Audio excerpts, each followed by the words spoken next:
今天来分享一个不开裂不掉皮、组织细腻的原味蛋糕卷，还有手卷蛋糕卷的详细教程。先来分离5个大鸡蛋，克重我已经打在屏幕上了。蛋清先冷冻15分钟，常温的牛奶加入玉米油，轻轻搅拌至酸奶状，过筛加入低筋面粉，搅拌至无干粉，加入5个蛋黄，混合至一个可以顺滑流动的状态，比戚风蛋糕要稀一些。冷冻好的蛋清把糖一次性加进来，加入5克的柠檬汁。今天用线棒1档打发至蛋清出现明显纹路，蛋清看起来是硬挺的状态。手动搅拌3次，底部和边缘的蛋白搅拌均匀后是这种带有弹性的弯钩状态，蛋白倒扣过来也是不会掉下来的。取1/3的蛋白霜和蛋黄糊混合均匀，再倒回去蛋白霜里面。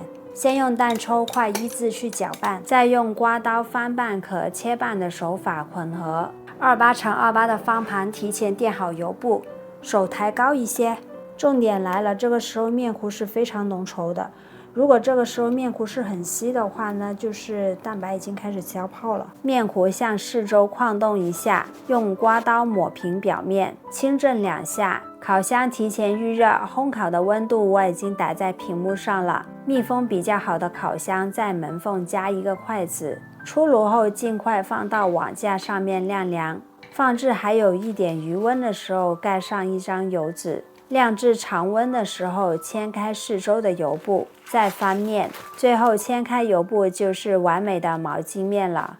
前方找一个重物顶着，或者放在硅胶垫上。如果是新手，可以轻轻划上3刀，但不要切断，卷起来会更加紧实。蛋糕的一端轻轻提起，轻按压边缘，借助擀面杖和油纸将蛋糕卷卷紧实。用钢尺或刮刀收紧，最后放入冰箱冷冻20分钟或者冷藏1个小时定型。用刻度尺标记想要切的大小，刀具提前加热会更好切。切完一次用抹布擦干净再切，不塌陷，没有布丁层，口感也非常细腻，做法还很简单，赶紧去试一下吧，等你们来交作业。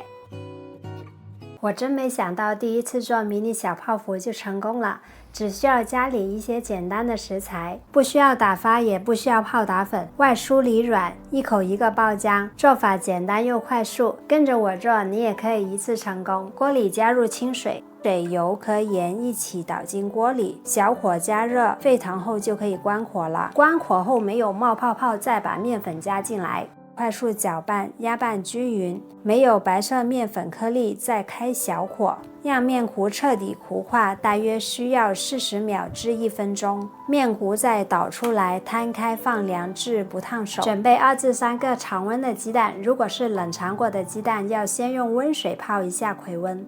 把鸡蛋打散，少量多次的加入鸡蛋液，用翻拌和压拌的手法混合。面糊的状态是非常重要的，这样的面糊太浓稠了。面糊提起来是可以缓慢滴落，挂在刮刀上形成一个飘带状的倒三角状态。鸡蛋液可能会用不完，要看面糊的状态决定。中号8齿裱花嘴，送入预热好的烤箱。200克的奶油，加入12克的糖，打发至硬挺的状态。泡芙的底部用筷子戳个小洞，挤入奶油。冷藏过后它的口感会更好，假日赶紧给家人安排起来吧，等你们来交作业。